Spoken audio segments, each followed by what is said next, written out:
ferir um humano ou permitir que um humano sofra algum mal. Os robôs devem obedecer às ordens dos humanos, exceto nos casos em que as ordens firam a primeira lei. Um robô deve proteger a sua própria existência, desde que ela não entre em conflito com as duas primeiras leis. Essas são as 3 leis da robótica de Isaac Asimov, no famoso romance de ficção Eu, Robô, escrito em 1950.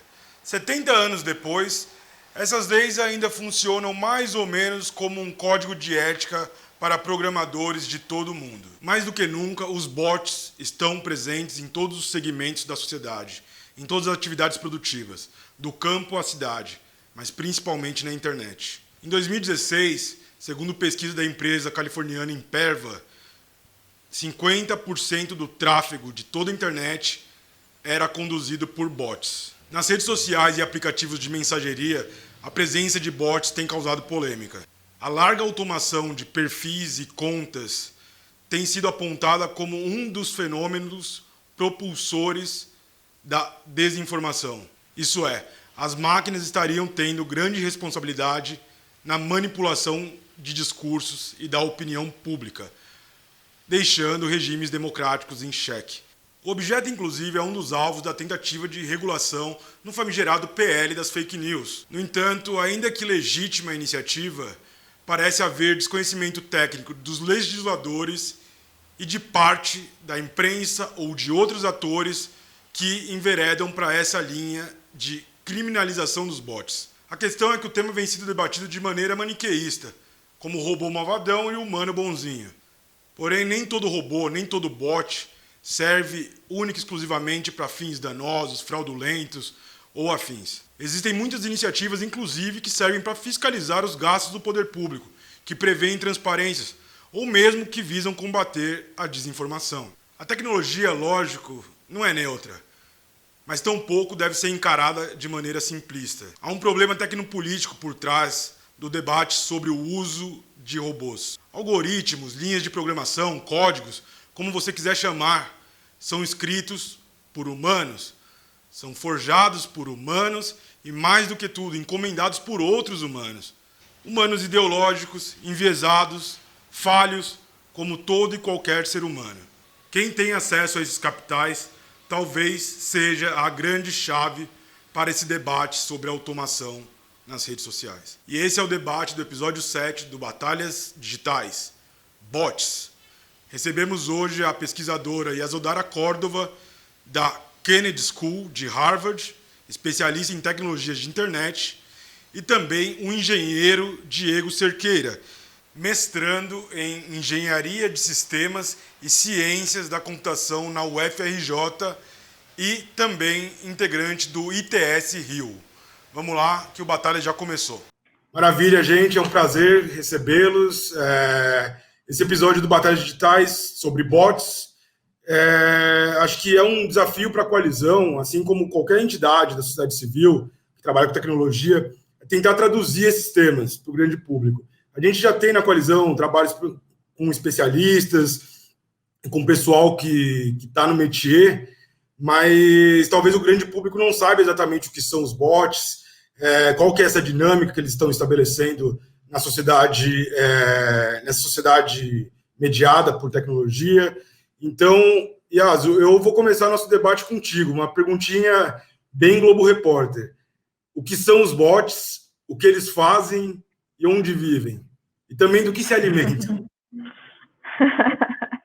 Bom, tradicionalmente um robô é uma máquina, né, que consegue executar tarefas simples ou complexas automaticamente. E ele é programável por computador. Basicamente, essa é a definição de robô. E é uma definição bem ampla, né? Porque o robô ele pode ser um hardware com um monte de software nele, ele pode ser só o software, né? Que são os robôs do Twitter. E a gente tem vários tipos de robô, né? Tem robôs ciborgues, que são mais ficção científica, mas a gente já vê robôs polícia em aeroportos, especialmente antes do Covid. Agora, depois do Covid, eu não sei. Mas Então, a gente tem os ciborgues, a gente tem essas entidades que são os robôs feitos só de software, né, só de código, que a gente chama de robô, mas na verdade são parte de plataformas de construção de machine learning, né, de aprendizado de máquina. A gente tem máquinas industriais gigantes, que é até difícil discernir qual é o robô, qual é a parte do robô, qual é a parte que é só uma máquina, né? Tratores que já dirigem sozinhos e já executam toda a colheita sozinhos. A gente tem vários tipos de robôs, é uma tipologia infinita. A gente tem robôs para sexo, robôs para executar tarefas domésticas. Tem uma infinidade de robôs. A gente está acostumado a chamar de bot, porque a gente é twitteiro, né? A gente anda no Twitter, mas fora do Twitter a vida continua. Tem muito robô fora do Twitter também, executando várias tarefas, especialmente na indústria, em toda a produção e onde tiver um número muito grande de pessoas executando uma tarefa, vai ter um robô, vamos dizer assim. Legal. Diego, vamos levar essa conversa dos bots até para esse cenário das redes sociais, né? Que acho que o Twitter é uma das plataformas mais evidentes, mas enfim, os bots tem bots para todos os lados, né, Diego? Como você disse num texto publicado recentemente no blog do ITS Rio. Então, nesse contexto do uso da automação, quais são os principais problemas e desafios relacionados aos ataques coordenados e à viralização de conteúdo? Enio, eu acho que transbordando um pouquinho do que a Yasu falou, eu acho que a palavra-chave que conecta tudo isso, se eu pudesse resumir de alguma coisa, assim, para começar de um ponto, a gente está falando de automação, basicamente, né? O que os robôs servem ali é automação, e aí, quando a gente transborda para as redes sociais, quando eu digo que tem robô para todos os lados, é porque a gente tem que desmistificar justamente que os robôs estão ali. E eu acabei encontrando muito isso no texto que eu li da Yasu, né? Eu li o texto dela e falei assim, nossa, a gente escreveu muita coisa em comum, apesar de não ter, enfim, combinado nada. Mas eu li o texto e falei assim, nossa, a gente está na mesma linha de pensamento, que é, olha, o robô, ele está aqui, ele tem robô para todos os lados, porque o robô não é só um fenômeno de rede social, né? E acho que a Yasu colocou isso muito bem, né? Ele não é algo que está na sociedade inserido como uma coisa que só serve para promover automação no Twitter, né? Ou no Facebook, ou seja lá qual for a plataforma. E aí, transbordando quais são esses maiores problemas que eu imagino, ou que a gente vê sendo comprovado como uma verdade, pelas pesquisas que vão saindo na academia, que a galera que trabalha mais com análise de redes, que entende mais de comportamento social, mas agora pro digital, é justamente a viralização de conteúdos e o outro comportamento que é a construção de ataques virtuais, né? Então, quando a gente fala de viralização de conteúdo, o que a gente quer dizer é que quando a gente fala de rede social, a gente sabe o que são os virais, né? Os virais são o sonho de todo mundo que cria conteúdo para a internet, né? O jornalista que cria o conteúdo para a internet, o videomaker, o twitteiro, que é o twitteiro mesmo, né? Que é o cara que passa o dia fazendo tweet. Então, o negócio da rede é você cair na boca do povo, né? Que é o famoso cair na boca do povo. Então, quando a gente pensa na atuação dos bots nesse contexto de viralização de conteúdo, é quando a gente transborda o comportamento que deveria ser orgânico, né? Que as pessoas se interessarem por um tema porque ele é interessante para uma maior quantidade de pessoas, mas esse comportamento ele é computadorizado, no sentido de que existem scripts, robôs, ou o que a gente quiser chamar ali, para construir formas que esse conteúdo seja espalhado para uma maior quantidade de pessoas em uma menor quantidade de tempo, e assim causando essa inflamação que a gente sabe que as redes adoram, que os algoritmos bebem e por aí vai. Certo. Pegando essa ideia do debate em voga mais quente no Brasil em tech, é a respeito das fake news, desinformação.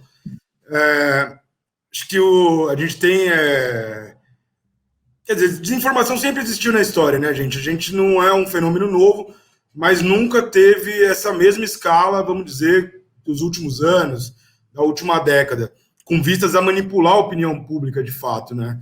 Então, a minha pergunta para vocês dois é a seguinte: os robôs e a automação de perfis em redes sociais e aplicativos de mensageria são os principais responsáveis por esse ponto de inflexão capaz de colocar em xeque os regimes democráticos do Ocidente? Yasu?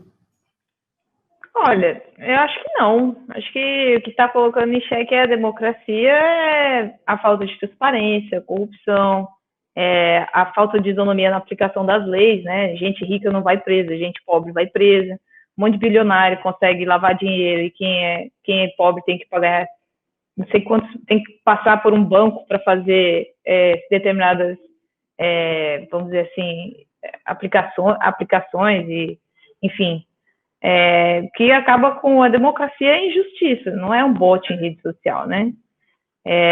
Então a gente tem que ter isso muito claro e entender que esse, na verdade, é o fundo de tudo isso, né? As plataformas refletem esse cenário, né? E esse papo de que os robôs ou as fake news estão acabando com a democracia é o papo de quem nunca teve a sua narrativa contestada, né? Então, agora que a gente está tendo a narrativa contestada por todos os lados, inclusive pessoas como, sei lá, ministros do STF, estão tendo a narrativa contestada e a autoridade deles questionada, então agora eles estão se sentindo ameaçados como se eles fossem representantes da democracia.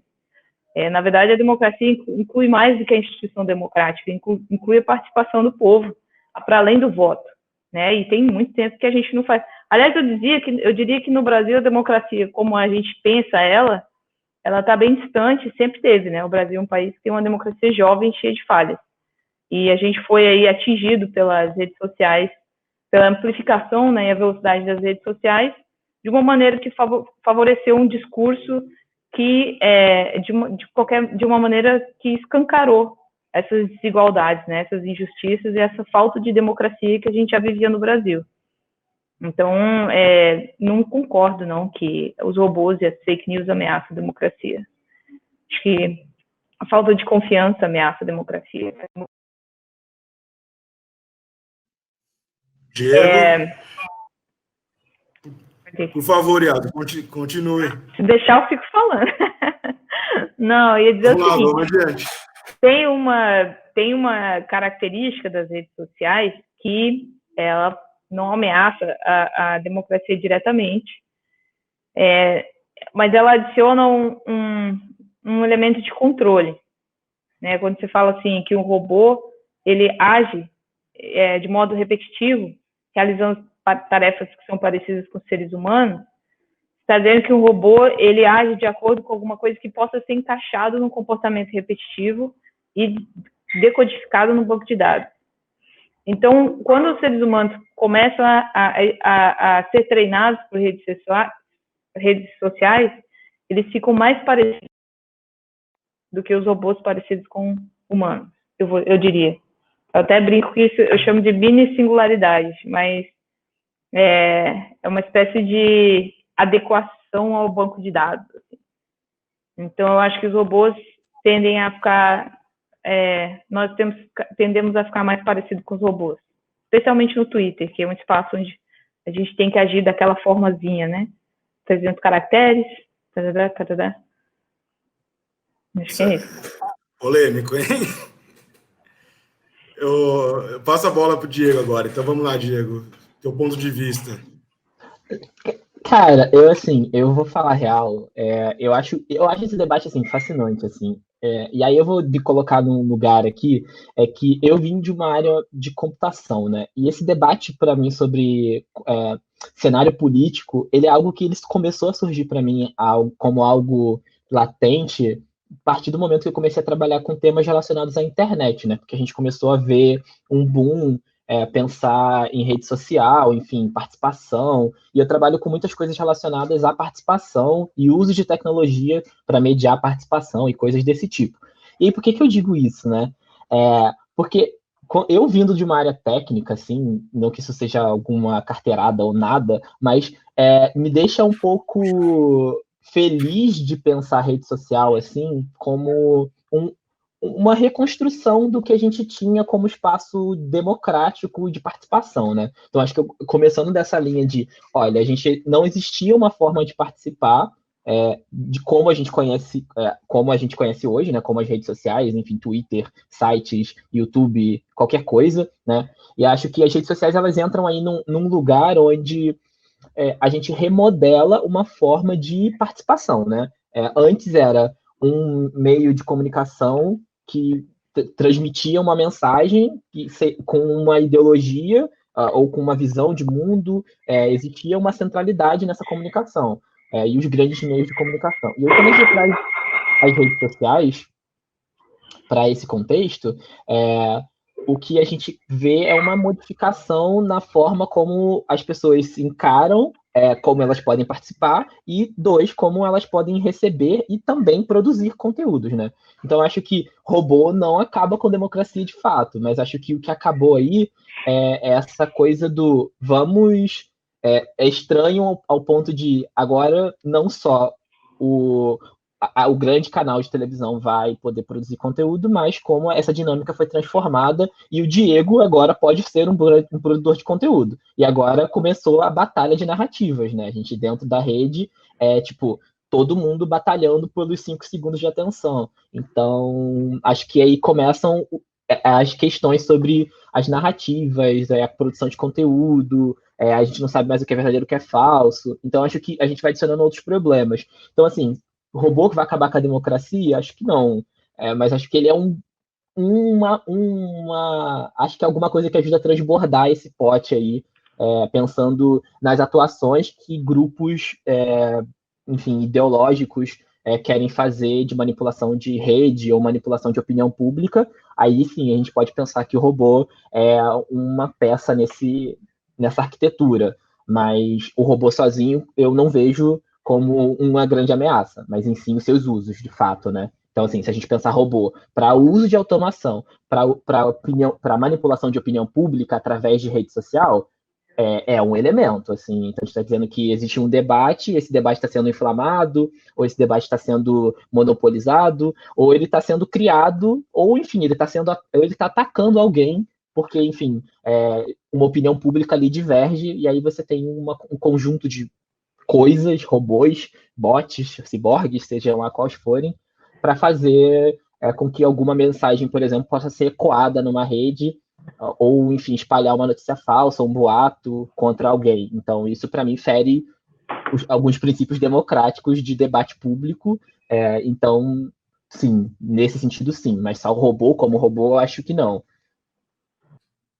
Não, legal, gente. Eu acho que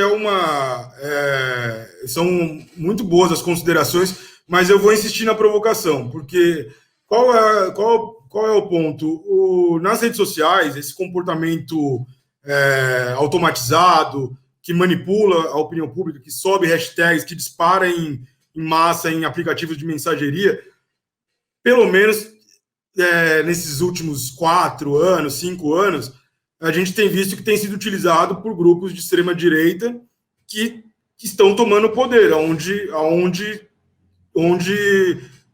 usufruem dessas estratégias, onde lançam mão dessas estratégias. Foi nos Estados Unidos, na campanha do Trump, em 2016, a perpetuação do Orbán na Hungria, foi no Brasil, em 2018, que, por sinal, foi revelado pela jornalista Patrícia Campos Mello, que acabou de lançar um livro, inclusive, chamado A Máquina do Ódio, que teve uma resenha muito boa agora na Folha de São Paulo. Ainda não li o livro, mas fica como dica aí para a nossa audiência. Então, qual é a questão? Esse grupo saiu na frente para se apropriar das plataformas, dessas narrativas. Esse grupo soube traçar melhores estratégias do que todos os outros espectros das democracias liberais. Quem vai? Diego, pode mandar ver.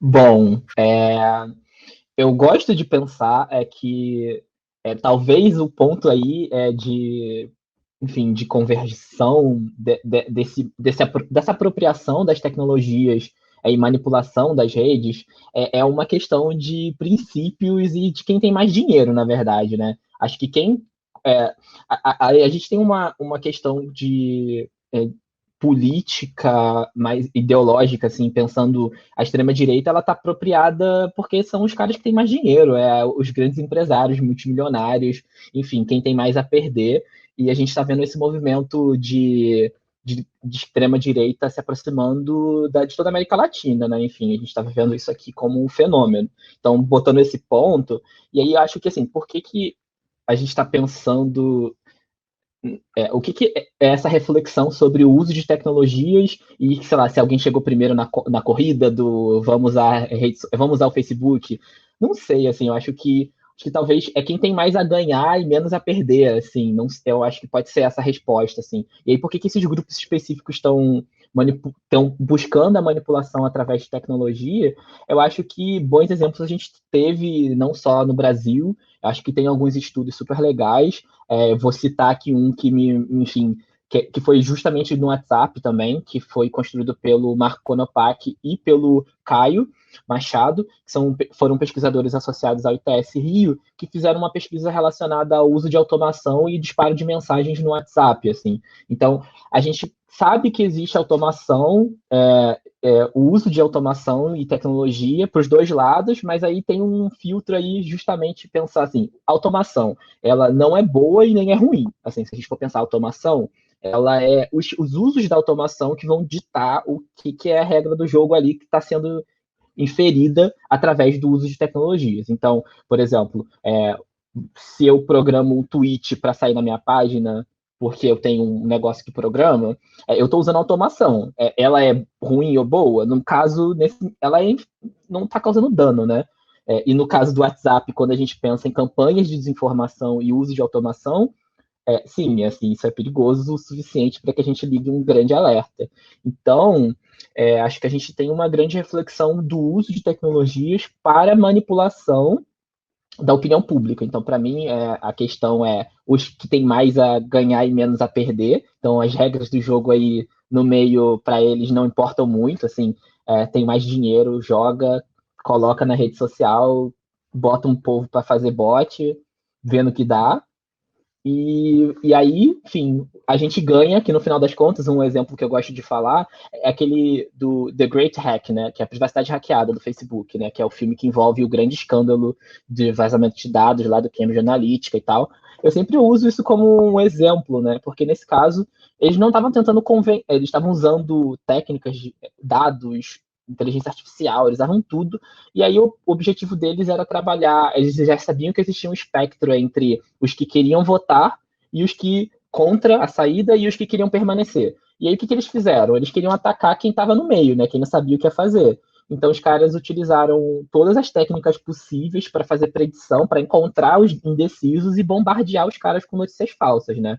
E para que eles pudessem ser convencidos a fazer o que você queria que no caso eles queriam que fosse feito, né? Então, acho que é bem nessa linha, assim. Tirando essas colocações, eu acho que é bem isso, assim, se eu conseguir colocar em poucas palavras, assim. Ou talvez algumas, porque eu sei que eu falei alguns minutos. Não, sem problemas. Yasu, você quer fazer uma reflexão para a gente? Cara, acho que o Diego já falou bastante coisa, mas eu diria, vou confirmar aqui que tem um viés, né? Como ele falou, quem tem mais recursos e mais. Eu gosto muito de pensar pelo viés de gênero também, né? A gente está vendo que são. Quem agora, essa última eleição, quem ganhou é um monte de, sei lá, homem despeitado, né? Que tem raiva de feminista e tal. Então, eu acho que, assim, é uma galera que já estava ali meio que no submundo e tem uma prática com a social media que é muito proeminente, né? O Brasil é muito desigual, você vê, os meninos jogam videogame, as meninas vão ao shopping. Então, o menino que joga videogame fica no fórum, né? Fica ali no Reddit, não sei o que, no Reddit, não sei o que, conversando, papapá, joga videogame, vai no Twitch. As meninas fazendo a unha no salão, indo ao shopping. Então, a gente tem já essa disparidade que vem, né, é um pouco dessa cultura do patriarcado que é tão exacerbada no Brasil, né? Essa coisa de gênero. Segundo, a gente tem a coisa do extrato social, né? Que as pessoas que têm o poder para ficar jogando videogame a tarde toda também têm grana para gastar com social media, tem acesso a determinados fóruns, tem toda uma questão que faz muita diferença. Agora, eu vou aqui citar o grande meme da grande Dilma. Eu não acho que quem ganhar ou quem perder, nem quem ganhar nem quem perder, vai ganhar ou perder, né? Vai todo mundo perder. Por que eu tô falando isso? A gente teve um episódio recente aqui de redes sociais onde o Trump foi trollado, né? Que ele foi fazer uma dessas reuniões de campanha e ele foi sumariamente trollado por jovens do TikTok, que fizeram uso da plataforma, dos recursos da plataforma, né? A hashtag, o TikTok é muito fácil de viralizar porque ele é curtinho, né? E os recursos para você se automatizar, para você repetir um comportamento de maneira robótica, eles são muito simples de serem usados, né? Você clica um botão, você já imitou alguém. Tudo que você precisa fazer é agir de modo a imitar alguém, que é um comportamento robótico, por mais incrível que pareça. Esse comportamento robótico é o que nos transforma numa grande massa de abelhas online. E esses adolescentes conseguiram trollar o evento do Trump, né? Então, a questão do Brasil... E aí, eu trabalhei em campanha política lá nos idos de 2000, sei lá quando, e assim, já existia um princípio da automação quando a gente usava o Orkut, né? O Orkut, deixa eu usar seu perfil para postar a propaganda da minha loja. Já existia isso no Orkut. Vou botar uma carinha aqui no seu mural, e aí a sequência dos emojis, não sei o que, já dava para automatizar alguma coisa fazendo scraping, por exemplo. Tudo era muito rudimentar, mas dava. Depois veio o Facebook e a coisa aprimorou pra caramba. Por quê? Porque o Facebook é mais complexo e dá mais essas ferramentas para a gente se automatizar, para a gente se coordenar. Então, esse recurso da coordenação, junto com a intensidade do compartilhamento, né, o quanto você contamina uma colmeia, vamos dizer assim, ele é um recurso que vai estar sempre em disputa, enquanto a gente estiver em mecanismos digitais. Não tem como limitar e ele vai estar sempre em disputa. Isso é inevitável, isso vai estar sempre em disputa. O que a gente pode fazer é equalizar o acesso das pessoas às ferramentas, né? Um pouco o uso do WhatsApp é um pouco disso.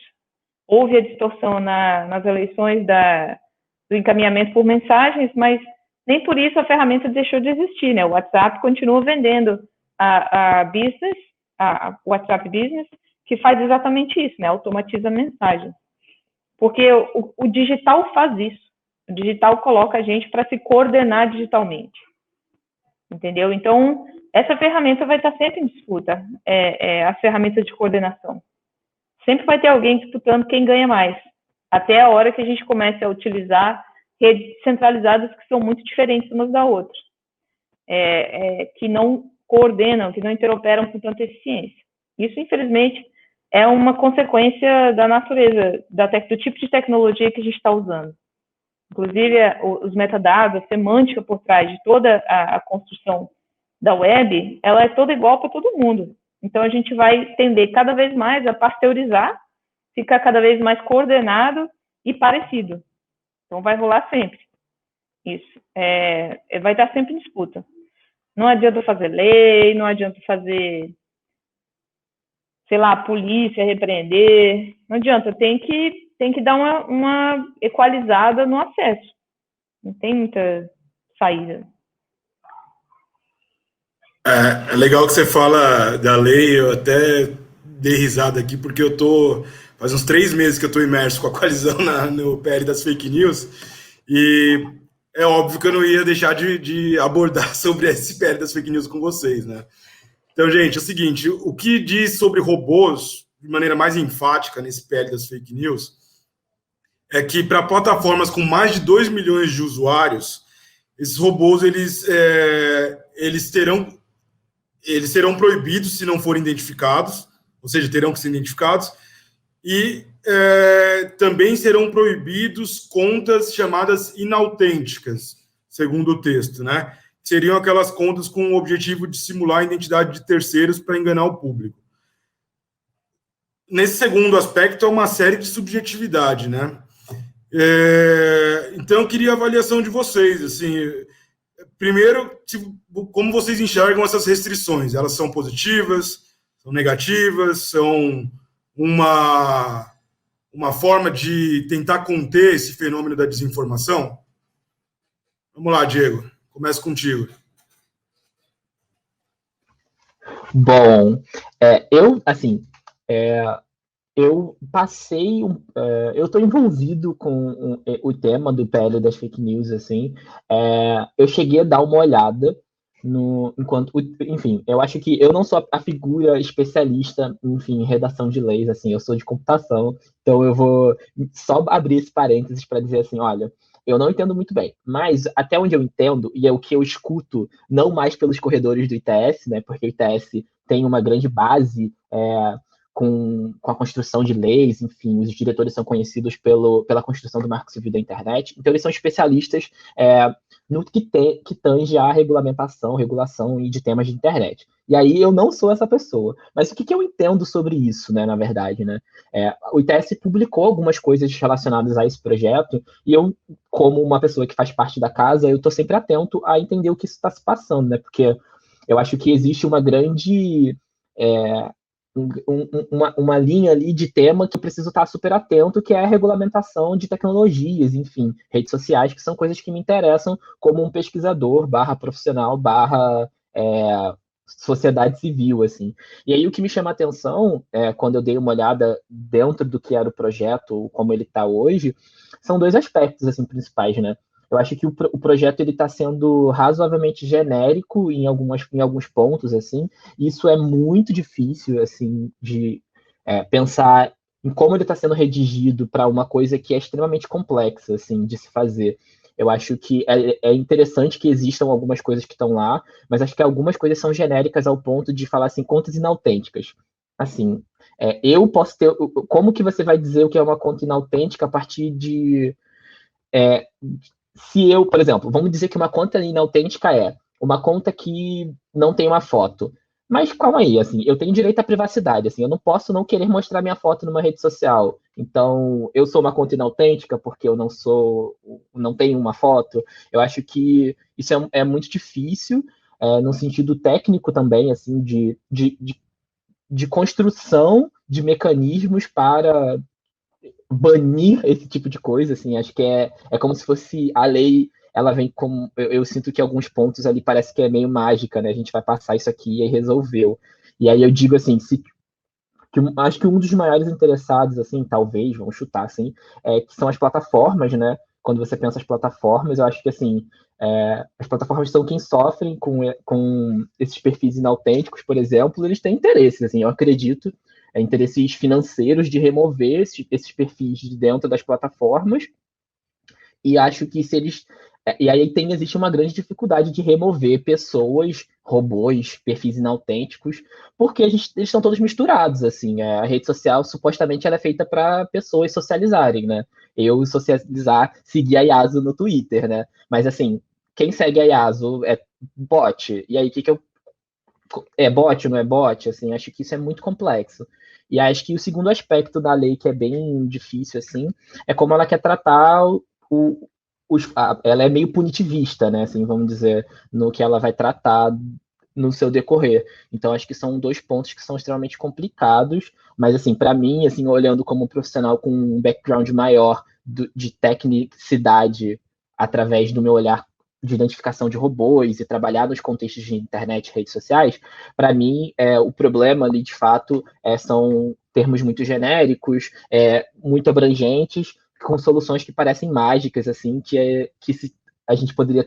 Que com tecnologia, claro que a gente consegue, mas, assim, tecnologia não resolve o problema de tudo, tecnologia comete erros, e os grandes erros aí podem ser grandes punições para os usuários comuns que estão ali no meio e vão rodar junto com quem não é conta inautêntica, assim. Então, acho que tem essa questão, assim. É onde eu entenderia como mais perigoso, assim. ou a minha opinião sobre algo dentro desse projeto.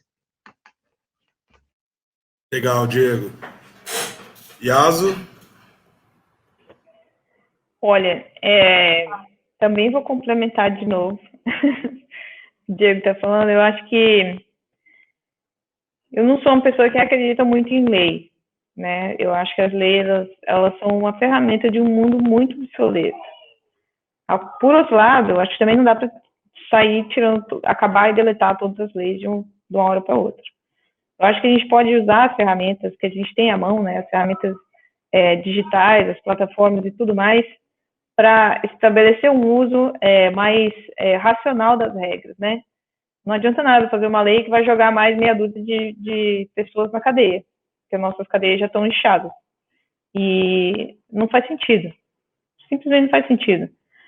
Apesar de eu concordar que essa última eleição foi um desastre para vários setores, né? O setor de LGBT, o setor indígena, o setor de florestas, acho que para todo mundo, né? Vamos convenhamos aqui, vamos concordar. Não sei se tem algum setor que se deu bem ali, tirando evangélicos mais radicais. Né? E aí a direita mais doidona, né? Essa galera Deus lutista, saiu do esgoto da internet. Mas eu acho que assim. Falando sobre as eleições. Essas últimas eleições. Não, com certeza, esse é o resumo da obra. Acho que ninguém se deu muito bem com essas eleições, com certeza não foi uma eleição, não foi um jogo jogado justo. Mas a gente tem que entender o seguinte: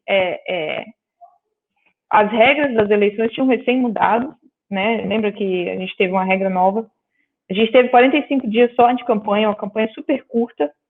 As regras de campanha, as regras eleitorais são obsoletas demais. Tipo, eu lembro que antes do período lá eleitoral, de 45 dias, nenhum candidato podia colocar o programa de governo, a proposta do programa de governo na internet que ia configurar propaganda eleitoral, né? Então, assim, a justiça, ela tem um monte de regra antiga que não combina com a internet. Quer dizer que se eu quiser me candidatar em 2026, eu não posso hoje fazer um site e falar, quando eu me candidatar em 2026, esta será o meu plano de governo, porque isso configura propaganda eleitoral. E eu não posso fazer isso antes do período. Então, assim, essas coisas insanas, né? Eu vou limitar um tempo aqui para as pessoas falarem sobre o plano delas. Não funciona, isso não funciona na internet.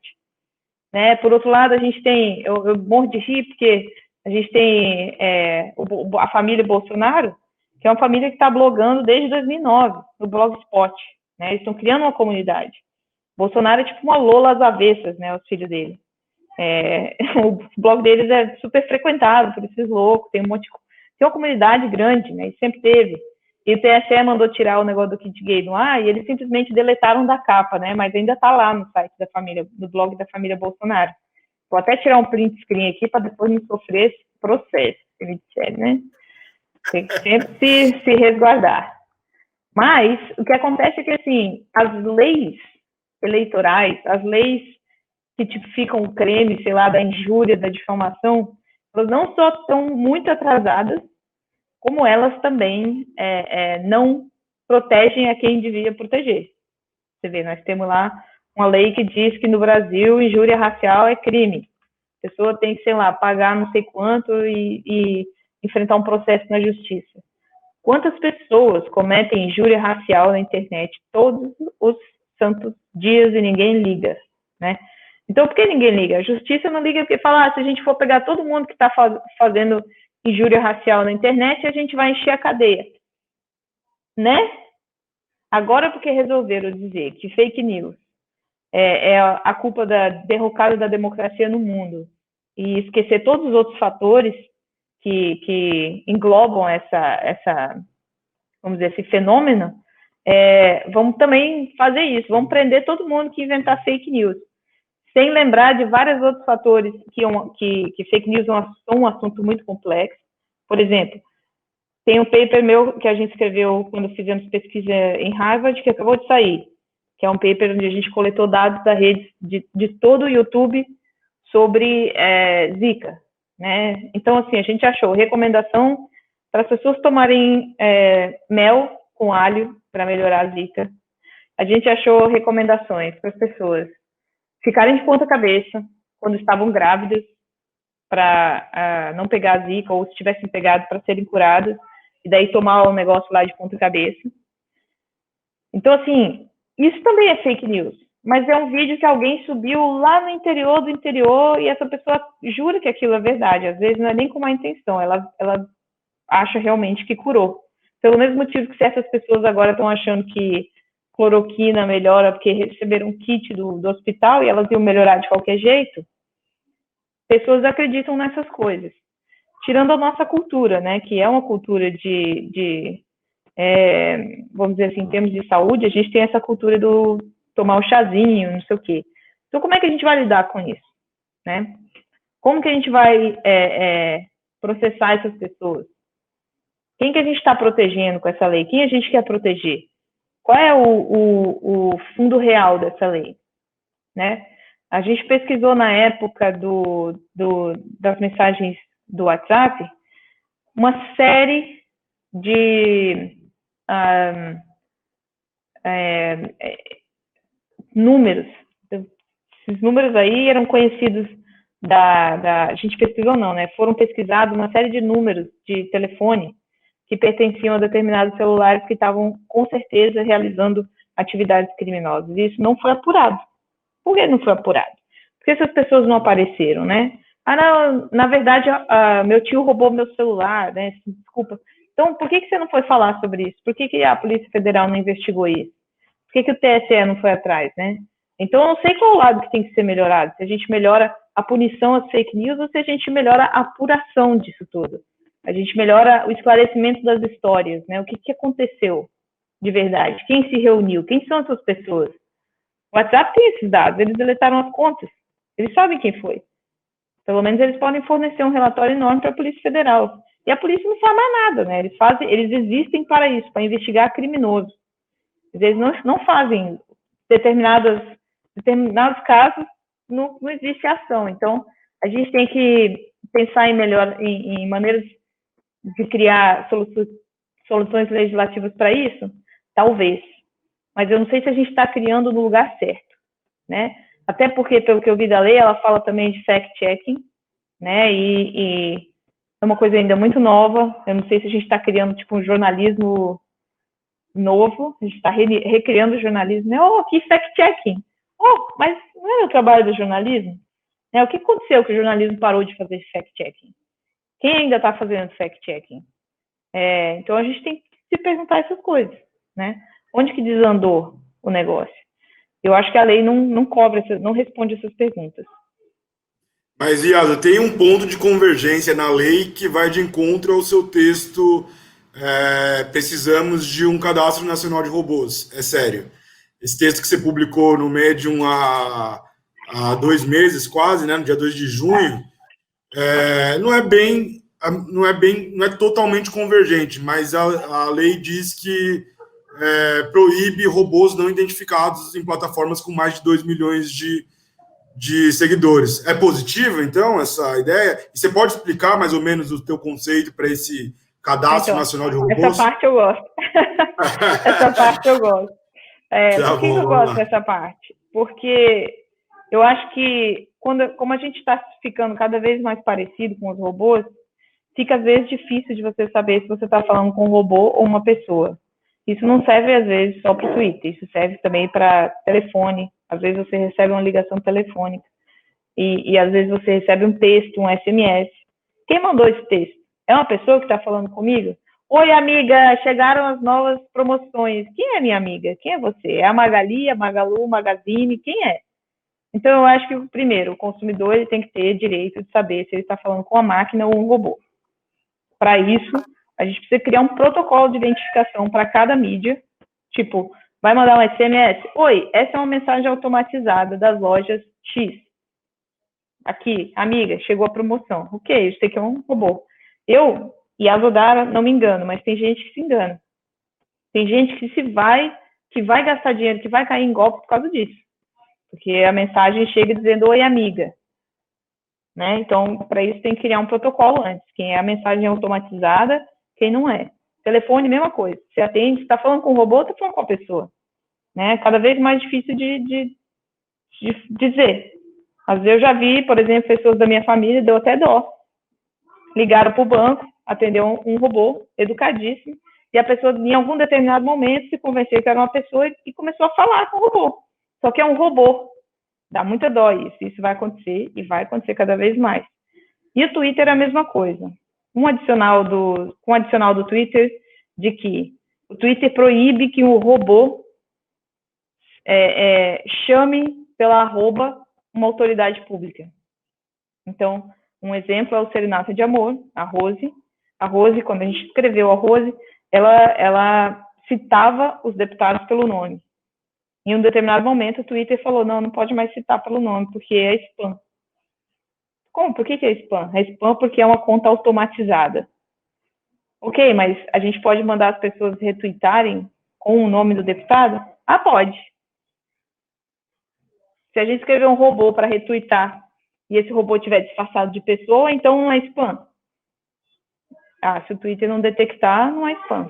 Então, a gente tem esse monte de paradoxos para resolver e uma ideia para estabelecer a diferença entre um robô de serviço, né, um robô que está me obedecendo, e um robô que é um stray, um robô da rua, vamos dizer assim, sem dono, seria estabelecer que determinados tipos de robô tem que ser cadastrado.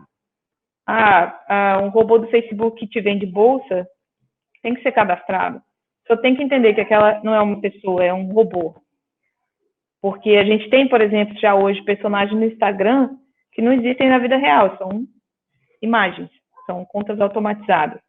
Como é que a gente vai lidar com isso no futuro, quando as pessoas estiverem muito parecidas com robôs, né? Tanta plástica e tanta roteirização da vida das pessoas que não vai fazer diferença. Ou a gente identifica o jeito que elas vão... a gente identifica quem é robô e quem não é, ou a gente, sei lá, vai ficar se acostumando a ser enganado, né? Não sei. Então, eu acho que tem que ter um cadastro de robô, sim, e eu acho que seria pioneiro fazer isso no Brasil. Nossa, como eu já imaginava que a Rose ia ser mencionada nesse episódio, eu preparei aqui um insertzinho que vai apresentar o robô Rose da Operação Serenata de Amor. Solta pra gente aí, Rafael, por favor.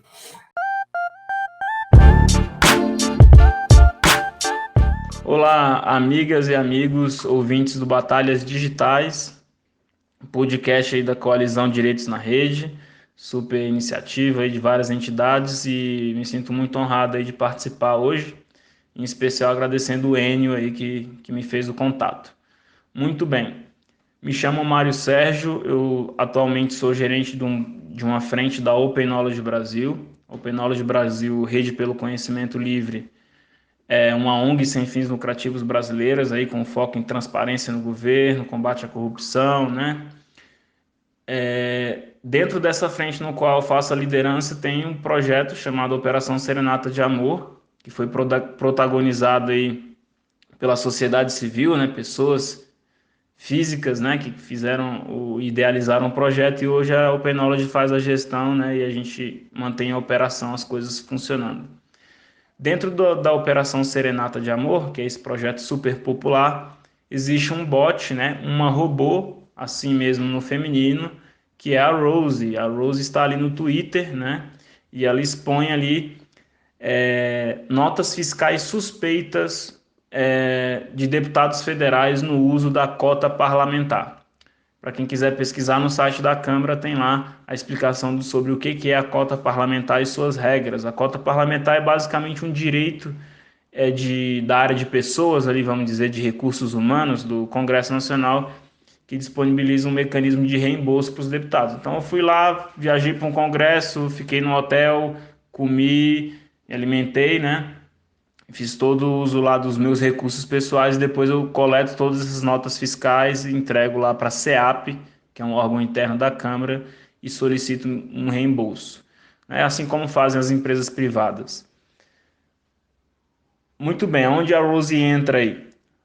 A Rose tem um algoritmo por trás, um uso de dados ali que a gente passa por classificadores escrito em Pandas, né, que é uma biblioteca da linguagem de programação Python, para quem interessa. Tá todo o código disso no GitHub, Serenata de Amor, lá para quem quiser pesquisar. e esse código basicamente identifica os outliers. Então, almoços muito acima da média, 3 desvios padrões acima da média de gasto de um restaurante, ou um CNPJ de uma empresa que está inativa, um CNPJ inválido. Então, o algoritmo ali, ele consegue fazer vários apontamentos, e esses apontamentos geram uma fila de tweets para nossa robô expor para a opinião pública. Então, a Rose tem ali por volta um pouco mais, na verdade, de 40 mil seguidores. Então, quando a gente tem uma nota fiscal suspeita de um parlamentar, a gente vai lá, coloca o nome dele, o estado, e pede ajuda. Vocês poderiam nos ajudar a identificar o que pode estar de errado com essa nota? Tem um texto lá para isso. E aí a sociedade civil pressiona o deputado, cobra explicações. Então não é uma acusação no Ministério Público, muito menos um processo administrativo na Câmara. Realmente a gente está pegando ali essas notas suspeitas e expondo para a sociedade. Isso tem um efeito muito interessante.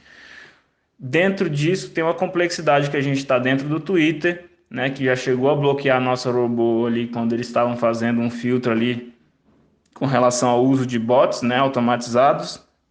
Alegaram spam, e aí tem toda uma questão jurídica aí, porque a gente acredita que a Constituição brasileira garante, né, que a sociedade civil cobre pessoas públicas, e o papel do Twitter é realmente facilitar esse debate público, né? A missão do Twitter é facilitar a conversa pública.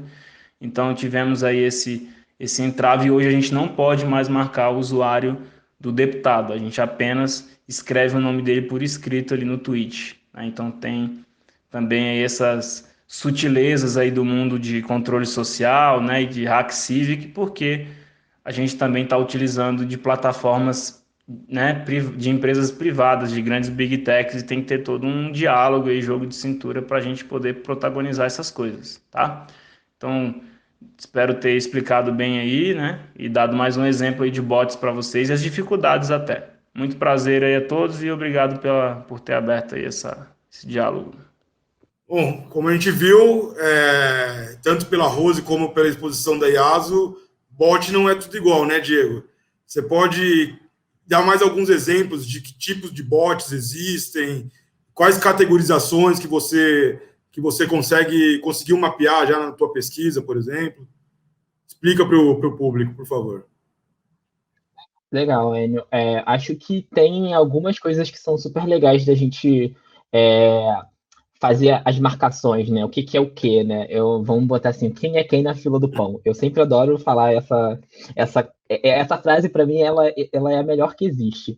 E eu acho que, para a gente falar dos contextos de bot, assim, dentro do que engloba bot, acho que nessa conversa, a gente já falou sobre várias dessas diferenças, assim. Então, acho que a chegar aqui é só a gente chegar no ponto onde eu vou basicamente resumir muita coisa que a gente já falou, porque acho que essa conversa foi super orgânica e a gente conseguiu passar por um monte de pontos de que já foram super definidos. Mas acho que o primeiro, a gente definir que justamente o que são os robôs. Eu acho que a IASO definiu muito bem. Para mim, eu dou sempre uma explicação do que é robô para mim.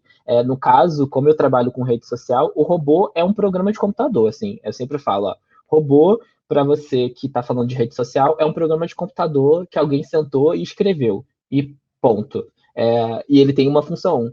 E aí, o que é essa função? Essa função normalmente está associada a automatizar uma tarefa. E aí, se a gente pensar em robôs que sejam para quais contextos forem, sejam os robôs, como a Yasu falou, o robô para uma fábrica, um robô para uma indústria têxtil, seja lá qual for, são outros tipos de robôs. Mas aqui a gente sempre vai ter o que é um elemento muito importante, que é a automação. Então, a automação está ligando esses robôs como essa cola que faz com que a gente consiga, de fato, diferenciar o que é robô, assim, no sentido de por que a gente cria um robô e por que não é um humano que está fazendo isso. Então, a gente já parte para a terceira coisa, que é automação. Por que se usa automação, né? E aí eu sempre vou falar que a gente cria automação porque a gente fica entediado, né? Justamente, assim, ou porque a gente quer dar escala para alguma coisa. E eu falo assim, olha, é porque eu fico entediado, não vou querer repetir 1000 vezes uma atividade e na 20ª vez eu já vou estar assim, pelo amor de Deus, por que eu estou fazendo isso? E robô não tem isso, não.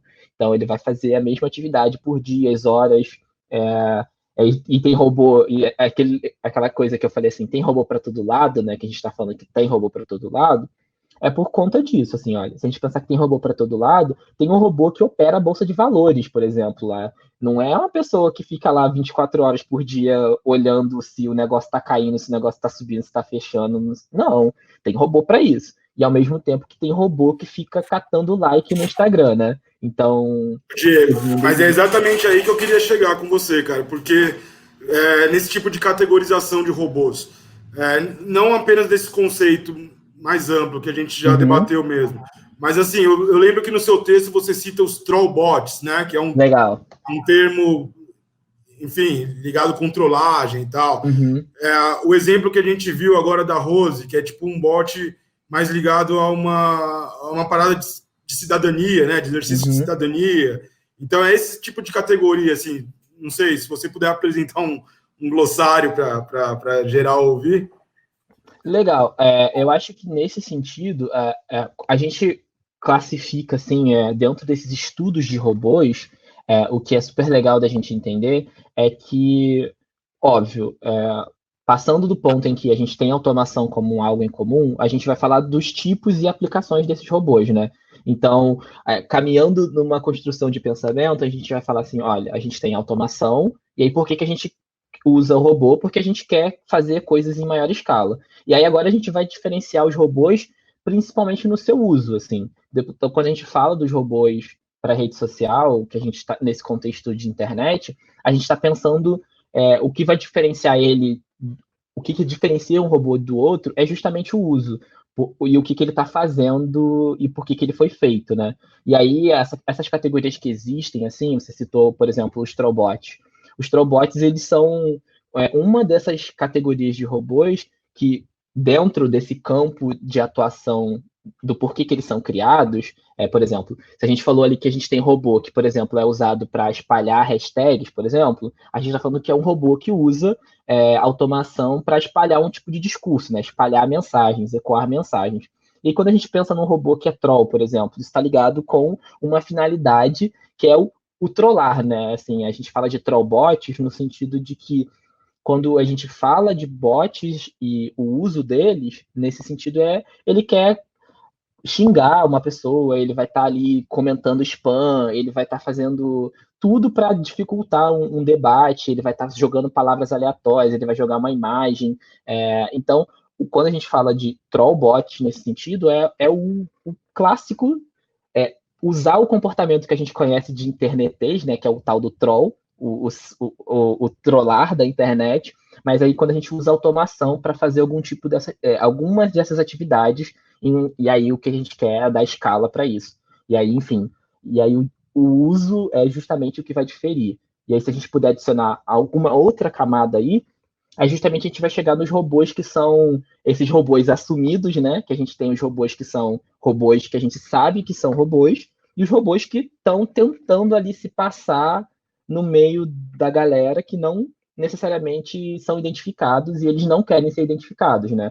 Que são os robôs que atuam como perfis que podem ser considerados ciborgues ou não ciborgues, assim, mais ou menos híbridos, né? Mas normalmente essa é outra categoria. E aí na categoria dos assumidos a gente vai ter a Rose, a gente vai ter a Mona, a gente vai ter a Beta feminista, vários robôs que estão atuando aí nas redes para fazer os fins cívicos, né? A gente fala assim, olha, ela é um robô, ela tem um objetivo claro que é te informar sobre as pautas feministas. Essa é a Beta. Então, você não. A Beta ela vai pegar e vai fazer uso de automação para te informar. Aí, Mona, ela tem também o intuito de pautas LGBTs. Então, ela vai monitorar, ela vai fazer tudo que, enquanto eu estou dormindo, a gente vai usar o robô para fazer alguma coisa. E esse robô está lá trabalhando, e eu sei que ele é um robô, e ele vai me entregar um conteúdo quando eu for lá e mandar uma mensagem para ele no Telegram, por exemplo. Então, acho que colocando aí, a gente separa quem é quem na fila do pão, assim. Literalmente. Legal. Iaso, quer complementar com exemplos de boas práticas? E por curiosidade, você participou então da construção da Rose? É isso? Cara, em algum determinado momento, quando estava tudo pronto já, eles tinham feito já a campanha do crowdfunding, eu entrei como advisor, né? Porque eu tinha experiência com Open Data e tal. E depois eu virei CEO do Serenata, mas antes eu era uma observadora, vamos dizer assim.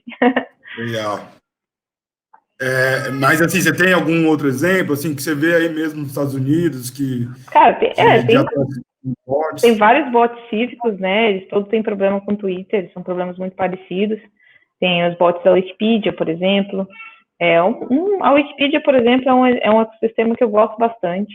É um ecossistema onde os robôs já têm uma importância muito grande desde o começo. Eles são criaturas que estão ali fazendo edições no meio da Wikipedia com bastante constância. E os usuários da Wikipedia têm costume de interagir com esses bots, né? Os bots, eles corrigem você, eles te dizem se você está errado ou não. Tem um conselho de bots. Quando você escreve um robô para a Wikipedia, esse robô passa por um conselho, onde ele é aprovado, e ele ganha uma página onde ele é identificado como um bot, onde estão todas as informações sobre ele, quem fez, para que ele serve, onde ele anda, quais são as atuações. Então, é muito mais transparente, né, do que qualquer outra rede. Eu acho que é necessário... Eu não entendo por que o Facebook ainda não tem, o Twitter ainda não tem um diretório de bots, né? É uma boa prática, eu acho, para redes sociais, até porque eles sabem que a estrutura deles vai levar a algum ponto as pessoas a ficarem muito parecidas com bots, então a gente vai precisar diferenciar. Isso vai acontecer. Vou te falar que o que eu estou mais assustado até agora nessa nossa discussão é com essa parada da gente virar robô aqui. Eu tô meio de cara aqui, mas... É meio que a maximização, né? Você vê. Quando a gente começa a virar a humanidade, a urbe, né? A gente precisa se organizar para não ficar indo todo mundo de encontro. Então, assim, a gente já é automatizado. A gente entra no trabalho determinado horário. A gente sai no horário. Todo mundo almoça no X horário. Então, assim, a humanidade vai se organizando, né? E a gente tem que tomar muito cuidado para a gente não ficar muito maluco com eficiência e esquecer das coisas que são extraordinárias, né? Até porque um pouco da natureza do ser humano é que ele consegue sair do extremamente organizado, né? E consegue ser extraordinário. Mas se a gente começar... Padrões. Então, exato. Então, a gente tem que... Eu presto muita atenção no que é extraordinário, né? No Twitter. Quem está sendo extraordinário, quem é mais do mesmo. E é uma coisa bem impressionante, assim. Twitter, Facebook, Instagram. Aí, quando eu falei, não foi de brincadeira, não. Durante o debate, eu fiquei pensando. Eu falei, pô, peraí, eu acordo, eu pego o celular. Determinada atividade do dia, eu também faço outras coisas mediadas pela tecnologia. E nesse período de pandemia, você vê quanto é potencializado, né? Porque você está com uma outra rotina também imposta. Então, enfim, gente,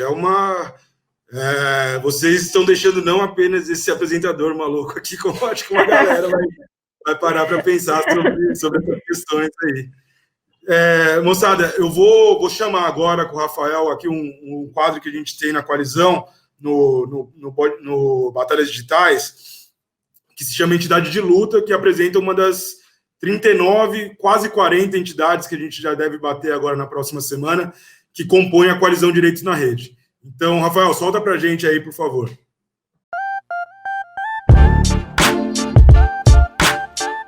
Olá, ouvintes de Batalhas Digitais, aqui é o Geraldo e eu tô aqui para falar um pouquinho sobre sobre a Casa Hacker. A Casa Hacker é uma organização sem fins lucrativos de base periférica. A gente está na periferia de Campinas e mais especificamente a gente está ali na região do Parque Itajaí, onde a gente nasceu, né? A gente nasceu dentro de uma casa de cultura ali em 2018 e foi um momento que eu, junto com outros colaboradores, junto com outras pessoas de todo esse coletivo, ficaram bastante incomodados com todo o contexto que o país estava passando, com as fake news, nas redes sociais em especial, e a gente viu nossa comunidade ser muito afetada por isso, né? As fake news, a gente sabe que ela tem um poder muito grande de manipular a opinião pública. Então, a gente nasceu com toda essa premissa de trabalhar com emancipação tecnológica, educação midiática e direitos digitais como um todo. Ali em 2019, a gente começou, então, a desenvolver espaços, então a gente criou espaços tecnológicos como o Fab Labs, laboratórios mesmo de informática. A gente criou programas de educação midiática, programas de educação digital como um todo. E a gente, inclusive, criou uma série de metodologias e também promoveu algumas exposições junto com parceiros sobre privacidade, segurança e dados, né? Então a gente nasceu ali em 2018 e hoje a gente está querendo participar um pouco mais de todo esse debate político sobre os direitos digitais. Bom, nesse momento a gente está disponível online e a gente está também desenvolvendo uma série de outros projetos que vão acontecer nos próximos meses aí, sobre eleições, sobre privacidade, dados e fake news. O nosso projeto que a gente está lançando também, que a gente lançou essa semana passada, foi o Guia do Eleitor, que é o nosso guia de privacidade e segurança para as eleições. Se vocês quiserem saber mais, está disponível lá no site da casahacker.org, tá bom? A gente se vê, obrigado. Bom, é isso, gente. Foi um prazer enorme. Eu vou deixar agora um minutinho final aí para as considerações de vocês. Diego, eu começo contigo. Muito obrigado, viu, cara? Valeu. Nossa, eu vou falar aqui que eu tô, assim, razoavelmente bem encucado também com várias coisas que a Yasu falou, então eu fiquei pensando assim, essa coisa do tô virando robô, gente, isso é muito louco, né? Acho que é uma reflexão, assim, diária, e aí acho que só um comentário sobre isso, que eu acho que eu sempre trago, é que o que a gente rompe com os robôs justamente é porque a gente é criativo, né? Então, acho que se a gente pudesse diferenciar, então vamos ser criativo. Se o robô tá ali, deixa o robô fazer o que é automação, o que é repetitivo. E o Leonardo da Vinci está aí para provar que, enfim, pintar é uma atividade criativa extremamente extraordinária. Enfim, seja criativo. Então, não perca isso. Acho que para alguma consideração aqui, acho que eu só queria agradecer mesmo, assim, o convite, acho que foi ótimo o debate, dividir o espaço com a Yasu foi, assim, razoavelmente desafiador, eu fiquei um pouquinho com medo, confesso, vim assim, ai meu Deus, vou falar com essa mulher maravilhosa, e deu tudo certo, razoavelmente, acredito, então foi ótimo. E, assim, queria só convidar vocês para seguir os trabalhos que a gente vem fazendo no ITS como um todo, né? A gente trabalha bastante com temas relacionados à desinformação, que são os temas que tangem mais ao meu trabalho, mas, enfim, tecnologia e sociedade, o ITS está bem ligado, assim, com os temas. E aí, se vocês quiserem conhecer algum trabalho extra, né? Então, eu tenho um canal no YouTube que está voltando agora em cenários pandêmicos, que está um pouco parado. Então, convido vocês ouvintes do podcast ou que estão vendo a transmissão no YouTube, a acessar o canal, chama Desenrolando com o Diego Cerqueira, e lá a gente fala sobre temas de tecnologia, apresento conteúdos doidos, falo sobre bots, falo sobre tecnologia, profissão e coisas do tipo. Então, sejam bem-vindos. E sobre bots, tem o pegabot.com.br, que é um projeto que a gente trabalha no ITS, que é super legal e tem a ver, então, que não é um caçador de bots, só, né? A gente está tentando construir uma narrativa sobre identificação de bots e discutir sobre bots na internet. Então, é uma ferramenta de media literacy, né? Educação midiática, e que é um caminho aí para a gente construir uma sociedade mediada por tecnologia, onde as pessoas consigam, de fato, lidar com as tecnologias e não sofrerem golpe de bot, por exemplo, né? Para que elas possam ter autonomia. Então, acho que a palavra-chave aqui é autonomia dos meios digitais, para que as pessoas possam, de fato, saber com o que elas estão lidando. E aí, enfim, uma melhor sociedade baseada, mediada por tecnologia. E é isso, gente. Só agradeço. Obrigado. Legal, Diego. Valeu mesmo. Yasu, é contigo. Obrigado por participar. Presença especial aí que a gente tem orgulho de ter conosco. Imagina, eu só falo bobagem. Ótimas bobagens. Obrigado pelos elogios. Eu não tenho muita coisa para mostrar. Ultimamente eu estou meio que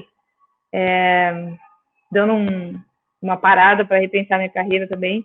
Então eu voltei, estou fazendo um mestrado na Kennedy School e aí minha vida está de ponta cabeça, até o site. A única coisa que é organizada é o Twitter, porque dá para esconder a bagunça.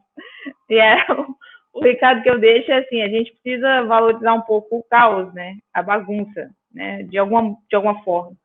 Então, como eu quando eu estava pensando, quando eu pensei e pesquisei o blockchain, por exemplo, eu pensei no que a gente tem, que é mais privado, né? Então, acho que a gente tem que guardar o que é mais privado para a gente, como ser humano. Sei lá, você canta no banheiro, sabe? Sem o Spotify, sabe? Sem o karaokê, o aplicativo de karaokê, você canta espontaneamente no banheiro. O que você faz que é espontâneo, que você consegue preservar, né? Num cantinho onde ele não vai ser transformado em um asset, né, digital. Então, acho que essas coisas a gente tem que começar a pensar e a gente tem que começar a preservar um pedacinho da humanidade para que a gente continue criativo, como o Diego falou, que a gente continue imprevisível, né, e abrir espaço para o extraordinário. Acho que é isso. Maravilha. Ótimas considerações finais de vocês dois. Eu só tenho a agradecer mesmo, gente, e é isso. Esse foi o Batalhas Digitais, episódio 7, sobre bots, e a gente volta em breve. Valeu, obrigado, hein? Valeu, gente. Valeu.